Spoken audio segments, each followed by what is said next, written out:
الحمد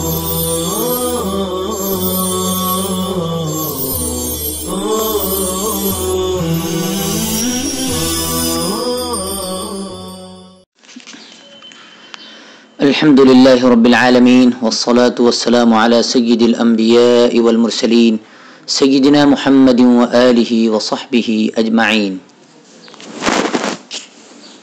بسم الله الرحمن الرحيم.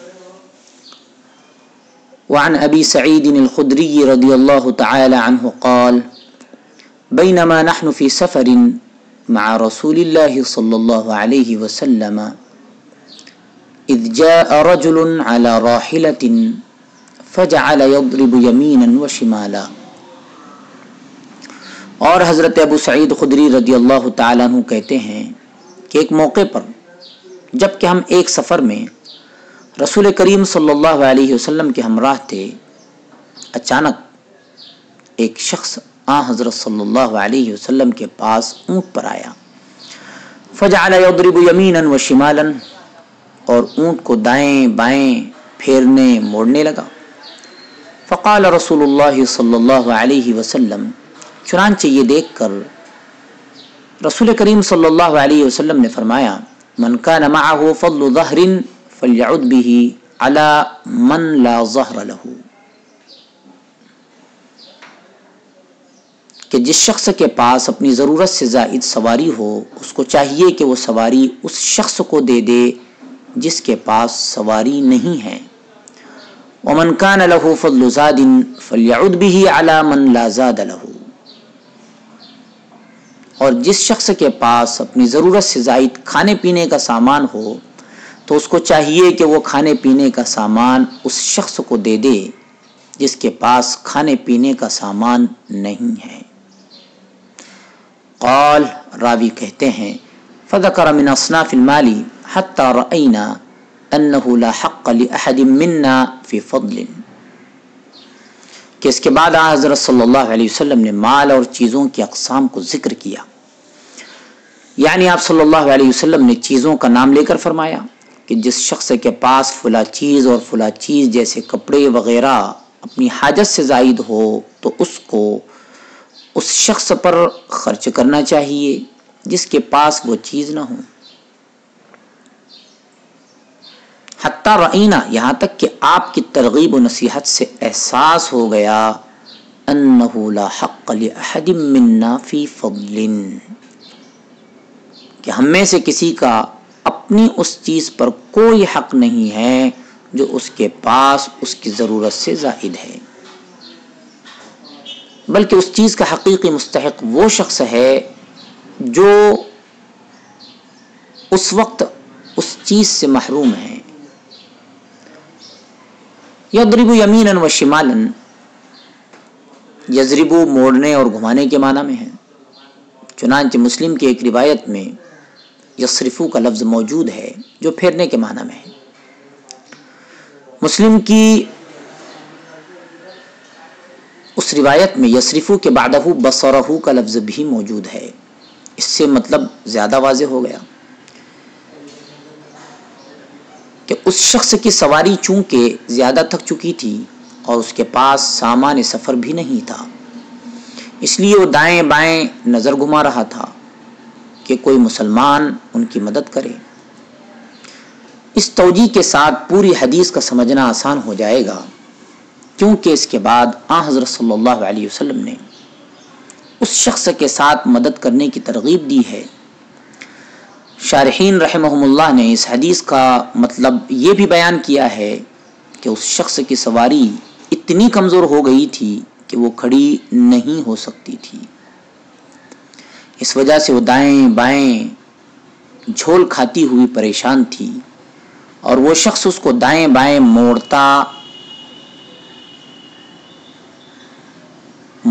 موڑتا تھا. لیکن یہ توجیہ بعید ہے. حدیث پاک میں فرمایا گیا من کان معه فضل ظہر، اور آگے فرمایا گیا فضل زاد، یعنی کسی کے پاس اگر زائد سواری ہو یا زائد سامان اور خوراک ہو تو وہ اس سے اپنے بھائی کی مدد کرے. فلیعد بہ، یہ صیغہ عاد یعود باب نصرہ سے ہے۔ اساس البلاغہ میں علامہ زمخشری رحمہ اللہ نے اس کا معنی رفق و نرمی بتایا ہے، ای فلیرفق بہ،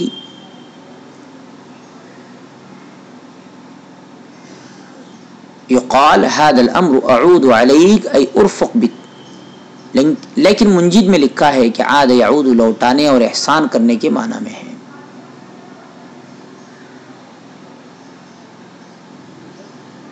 یعنی اس کے ساتھ احسان کیا۔ زیر بحث حدیث کی مناسب یہی معنی ہے، اگرچہ علامہ طیبی رحمہ اللہ نے پہلا معنی لکھا ہے۔ مطلب یہ ہوا کہ جس شخص کے پاس جو کچھ زائد سواری یا سامان ہو یا خوراک ہو، وہ اپنے محتاج بھائی پر احسان کر کے دے دے۔ حضور صلی اللہ علیہ وسلم نے اتنی ترغیب دی کہ صحابہ رضی اللہ عنہم نے خیال کیا کہ زائد سامان پر ان کا کوئی حق نہیں ہے۔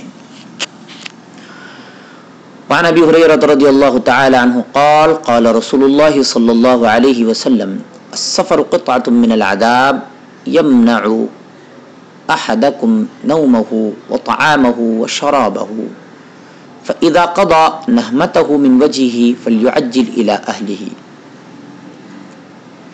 اور حضرت ابو ہریرہ رضی اللہ تعالی عنہ کہتے ہیں کہ رسول کریم صلی اللہ علیہ وسلم نے فرمایا کہ سفر عذاب کا ایک ٹکڑا ہے جو تمہیں نہ تو آرام و راحت سے سونے دیتا ہے اور نہ ڈھنگ سے کھانے پینے دیتا ہے۔ لہذا جب تم میں سے کوئی شخص کہیں سفر میں جائے اور اپنے سفر کی غرض کو پورا کرے، یعنی جس مقصد کے لیے سفر کیا ہے وہ مقصد پورا ہو جائے، تو اس کو چاہیے کہ اپنے گھر والوں کے پاس واپس آ جانے میں جلدی کرے۔ نحمتہ مقصد اور حاجت و ضرورت کے معنی میں ہے۔ من وجہ ہی، جس طرف مسافر متوجہ ہو کر مقصد براری کے لیے گیا ہے، وہاں سے جب مقصد پورا ہو جائے تو فوراً لوٹ کر گھر آ جائے۔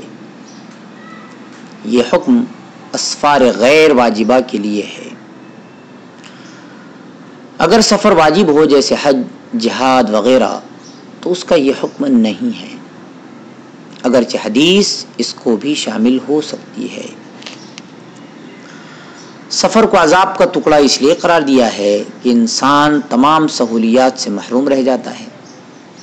اگر سہولت مہیا بھی ہو پھر بھی گھر سے الگ ہونا، وطن اور خاندان سے الگ ہونا، کیا کوئی کم پریشانی ہے؟ بے مقصد اسفار میں اکثر دیکھا گیا ہے کہ بسوں کے حادثے ہو جاتے ہیں۔ وعن عبد الله بن جعفر رضي الله تعالى عنه قال كان رسول الله صلى الله عليه وسلم إذا قدم من سفر تلقي بصبيان أهل بيته وإنه قدم من سفر فسبق بي إليه۔ اور حضرت عبداللہ ابن جعفر رضی اللہ تعالیٰ عنہ کہتے ہیں کہ جب رسول اللہ صلی اللہ علیہ وسلم سفر سے واپس تشریف لاتے تو آپ کے اہل بیت کے بچوں کے ذریعے آپ صلی اللہ علیہ وسلم کا استقبال کیا جاتا، یعنی آپ صلی اللہ علیہ وسلم کے اہل بیت اپنے بچوں کو آپ کی خدمت میں لے جاتے۔ چنانچہ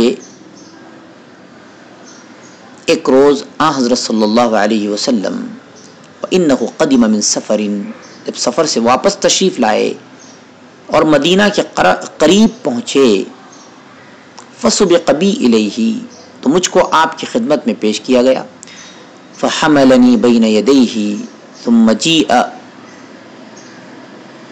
بِأَحَدِ ابْنَيْ فَاطِمَةَ فَأَرْدَفَهُ خَلْفَهُ قال فَأُدْخِلْنَا الْمَدِينَةَ ثَلَاثَةً عَلَى دَابَّةٍ۔ آپ صلی اللہ علیہ وسلم نے مجھے اٹھایا اور اپنے آگے سوار کر لیا، پھر حضرت فاطمہ رضی اللہ تعالی عنہا کے دونوں بیٹوں میں سے ایک بیٹے حسن یا حسین کو لایا گیا تو آپ صلی اللہ علیہ وسلم نے ان کو اپنے پیچھے بٹھایا. پھر اس طرح ہم تینوں ایک جانور پر سوار مدینہ میں داخل ہوئے.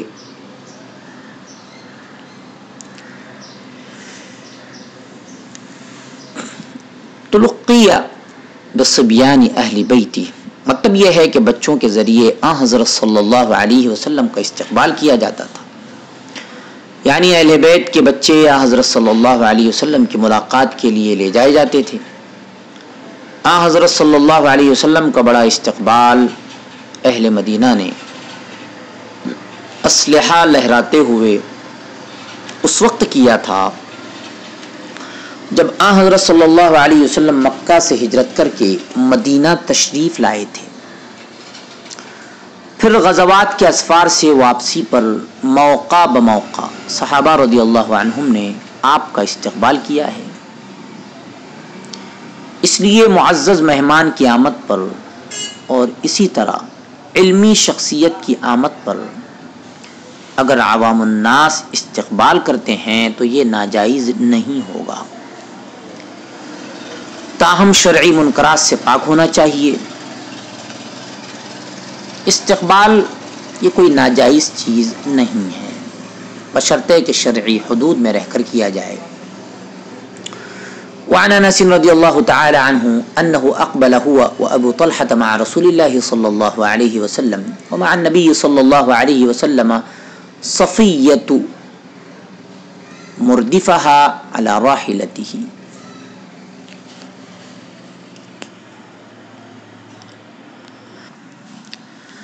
اور حضرت انس رضی اللہ تعالیٰ عنہ سے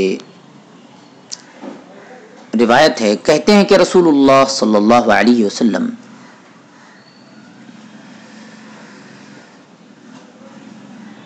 کہتے ہیں کہ اور حضرت انس رضی اللہ تعالیٰ عنہ سے روایت ہے کہ وہ یعنی حضرت انس رضی اللہ تعالیٰ عنہ اور حضرت طلحہ رضی اللہ تعالیٰ عنہ رسول اللہ صلی اللہ علیہ وسلم کے ہمراہ خیبر کے سفر سے واپس آئے. تو اس موقع پر حضرت صفیہ رضی اللہ عنہا نبی کریم صلی اللہ علیہ وسلم کے ساتھ تھیں. صفیتو ساتھ تھیں. مع النبی صلی اللہ علیہ وسلم صفیتو مردفها على راحلته، اور آپ صلی اللہ علیہ وسلم نے ان کو اپنی سواری پر اپنے پیچھے بٹھا رکھا تھا. وعنہ رضی اللہ تعالی عنہ قال كان رسول اللہ صلی اللہ علیہ وسلم لا يطرق اہلہ لیلا وكان لا يدخل الا غدوة او عشیة. اور حضرت انس رضی اللہ تعالی عنہ کہتے ہیں کہ رسول اللہ صلی اللہ علیہ وسلم اپنے گھر والوں کے پاس سفر سے رات کے وقت واپس نہیں آیا کرتے تھے، بلکہ دن کے ابتدائی حصے میں یعنی صبح کے وقت یا آخری حصے میں یعنی شام کے وقت گھر میں داخل ہوا کرتے تھے. حضرت انس رضی اللہ تعالیٰ عنہ کی اس حدیث کی تعلیم یہ ہے کہ سفر سے جب آدمی گھر آتا ہے تو اس کو چاہیے کہ دن کے وقت آئے.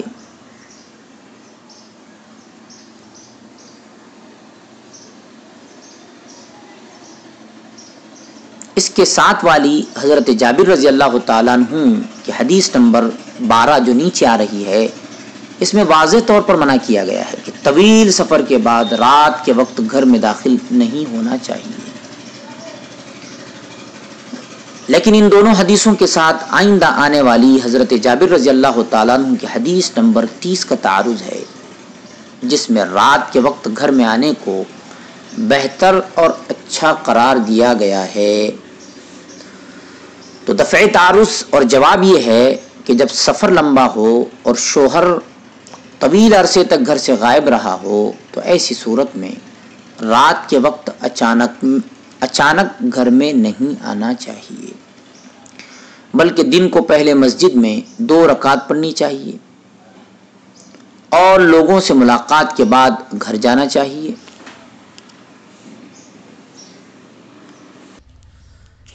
تاکہ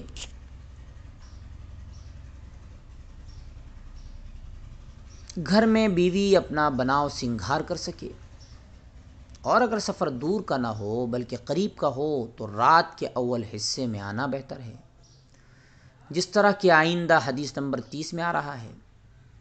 اس کی وجہ یہ ہے کہ رات کے پہلے حصے میں آنے سے خود اس مسافر کو بھی اطمینان ہوگا اور دیر سے آمد کی وجہ سے گھر کے لوگ بھی پریشان نہیں ہوں گے۔ نیز اول شب میں شوہر بیوی سے ہم بستری کر کے رات بھر آرام کر لے گا۔ علامہ نووی رحمہ اللہ فرماتے ہیں کہ جن احادیث میں رات کے وقت آنے کی ممانعت ہے، ان احادیث کا تعلق اس صورت سے ہے جب کہ سفر لمبا ہو اور شوہر کی آمد کا کچھ پتہ نہ ہو۔ اگر شوہر اچانک داخل ہوگا اور بیوی بناؤ سنگار کے ساتھ نہیں بیٹھی ہوگی تو گھریلو تعلقات خراب ہو جائیں گے۔ مختصر سفر میں یہ صورت نہیں ہوگی۔ نیز اگر سفر لمبا ہو مگر شوہر نے اپنے آنے سے پہلے اطلاع کر دی ہو تو ایسی صورت میں بھی شوہر گھر میں ہر وقت آ سکتا ہے۔ اسلام چاہتا ہے کہ گھریلو نظام مضبوط سے مضبوط تر ہو۔ وعن جابر رضی اللہ تعالی عنہ قال قال رسول اللہ صلی اللہ علیہ وسلم اذا طال احدکم الغیبة فلا يطرق اہلہ لیلا۔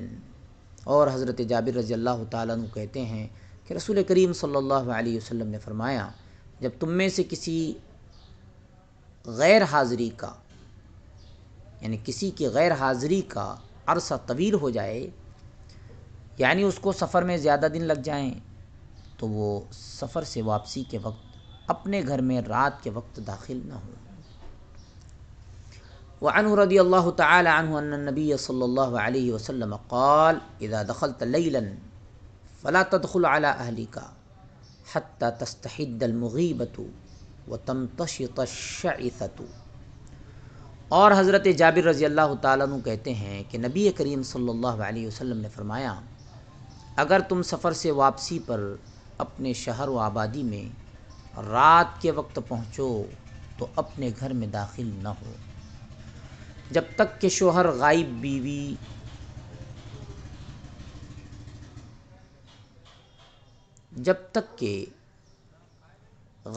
شوہر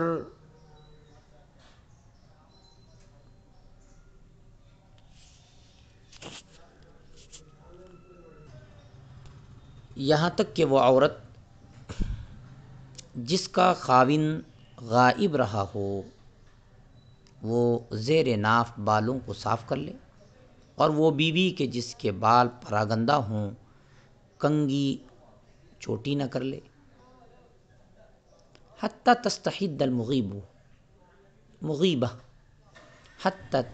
المغیبۃ میم کے ضمہ اور غین کے کسرہ کے ساتھ ہے، تاکہ وہ عورت جس کا شوہر غائب رہا ہے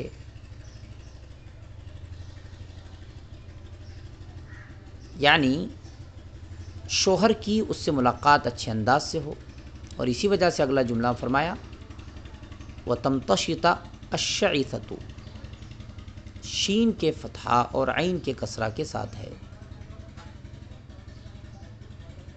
علامہ طور پشتی رحمۃ اللہ علیہ فرماتے ہیں کہ استحداد ہا کے ساتھ استحداد زیر ناف بالوں کے حلق کو کہتے ہیں۔ استحداد سے مراد یہ ہے کہ وہ عورت اپنے زیر ناف بالوں کو معتاد طریقے سے صاف کر سکے۔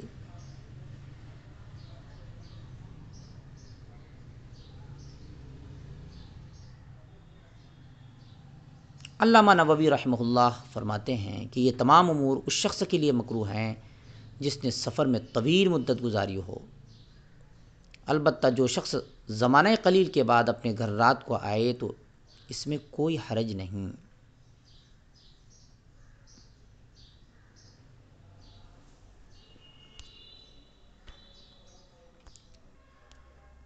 وعنہ رضی اللہ تعالی عنہ ان النبی صلی اللہ علیہ وسلم لما قدم المدینۃ نحر جزورا او بقرۃ۔ اور حضرت جابر رضی اللہ تعالیٰ عنہ کہتے ہیں کہ نبی کریم صلی اللہ علیہ وسلم جب مدینہ تشریف لائے تو آپ نے اونٹ یا گائے ذبح کی۔ وعن كعب بن مالك رضی اللہ تعالی عنہ قال كان النبي صلی اللہ علیہ وسلم لا يقدم من سفر الا نهارا في الضحى فإذا قدم بدأ بالمسجد فصلى فيه ركعتين ثم جلس فيه للناس۔ اور حضرت کعب بن مالک رضی اللہ تعالیٰ عنہ کہتے ہیں کہ نبی کریم صلی اللہ علیہ وسلم چاشت کے وقت کے علاوہ اور کسی وقت سفر سے واپس نہیں آیا کرتے تھے۔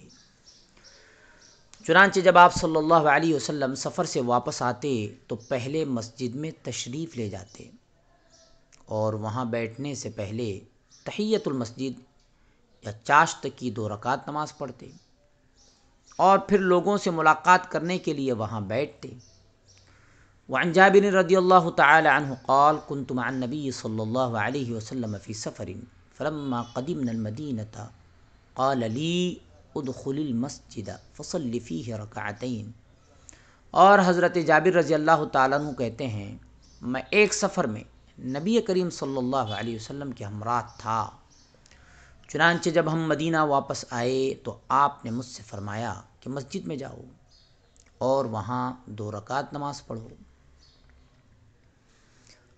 الفصل الثانی عن صخر بن وداعة الغامدی رضی اللہ تعالی عنہ قال قال رسول اللہ صلی اللہ علیہ وسلم اللہم بارک لأمتی فی بکورها وکان اذا بعث سریة او جیشا بعثهم من اول النہار۔ حضرت صخر بن وداعہ غامدی رضی اللہ تعالیٰ عنہ کہتے ہیں کہ ایک دن رسول کریم صلی اللہ علیہ وسلم نے یہ فرمایا، یعنی یوں دعا فرمائی، اے اللہ میری امت کے لیے دن کے ابتدائی حصے میں برکت عطا فرما۔ چنانچہ حضرت صلی اللہ علیہ وسلم جب کوئی چھوٹا بڑا لشکر روانہ فرماتے تو اس کو دن کے ابتدائی حصے میں روانہ فرماتے۔ وکان صخر عفوا کانا کا اسم ہے، وکان صخر تاجرا فکان یبعث تجارته اول النہار فاثرى وکثر ماله۔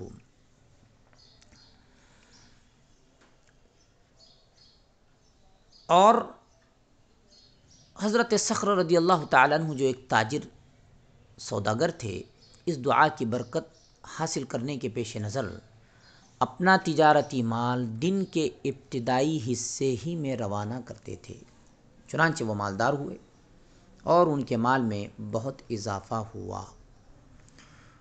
فی بکورہا، بکور صبح سویرے جہاد کے سفر پر جانے والے کے لیے یا تجارت کے سفر کرنے والے کے لیے حضرت صلی اللہ علیہ وسلم نے برکت کی دعا فرمائی۔ صخر ایک تاجر صحابی رضی اللہ عنہ کا نام ہے جو اس حدیث پر عمل کرتے تھے اور سویرے سویرے تجارتی سامان روانہ کرتے تھے۔ فَأَثْرَا یعنی خوب مالدار ہو گئے۔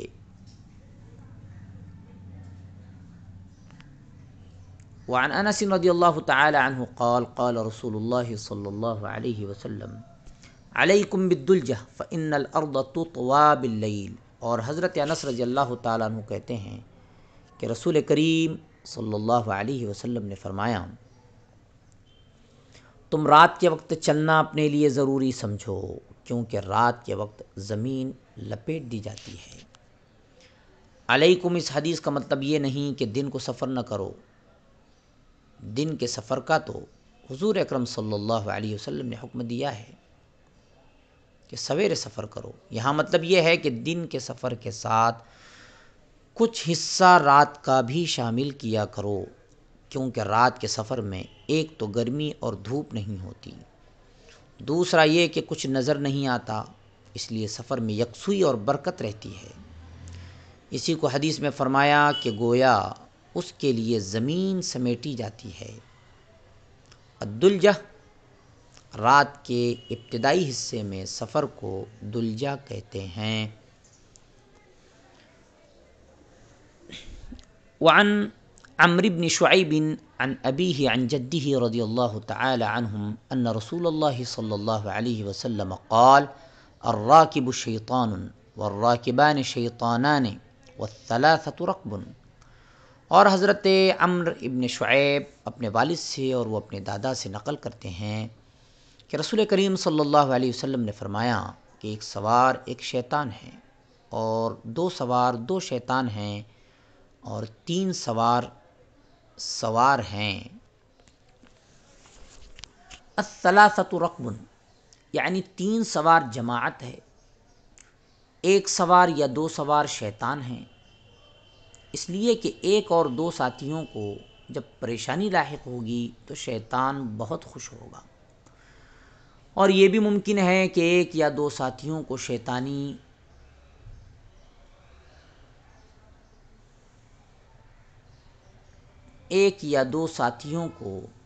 شیطان آسانی سے گمراہ کر سکے گا. اس لیے اس کو سفری شیطان کہا گیا. خلاصہ یہ ہے کہ سفر میں کم سے کم 3 آدمی ہونے چاہیے تاکہ نماز ادا کرتے وقت صحیح طریقے سے جماعت کے ساتھ نماز پڑھیں. دوسرا فائدہ یہ ہے کہ اگر ایک ساتھی کسی کام سے چلا گیا تو باقی 2 آپس میں تسلی سے رہیں گے، اور اگر اس کے آنے میں تاخیر ہو جائے تو دوسرا اطلاع کے لیے جائے گا، اور تیسرا پیچھے سامان کی حفاظت کرے گا. حضرت صلی اللہ علیہ وسلم کے عہد مبارک میں اسفار کا معاملہ انتہائی خطرناک ہوتا تھا.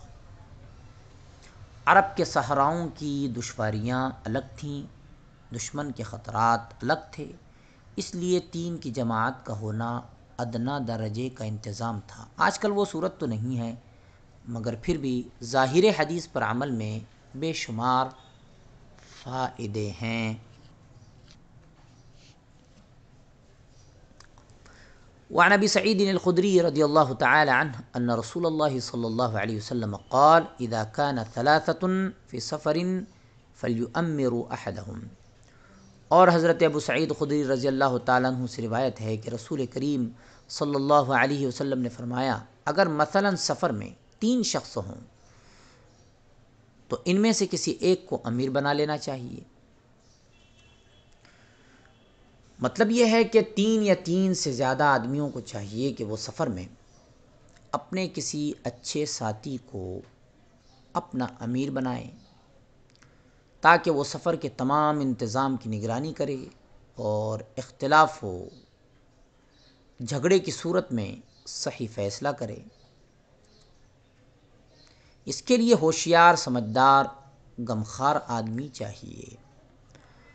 وہ اپنے آپ کو ساتھیوں کا خادم تصور کرے نہ کہ مخدوم، اپنے آپ کو سب سے چھوٹا تصور کرے. ساتھیوں کو بھی چاہیے کہ وہ جائز امور میں اس کی اطاعت کریں. صلی اللہ تعالی علی خیر خلقہ سیدنا محمد و آلہ و صحبہ اجمعین برحمتک یا ارحم الراحمین.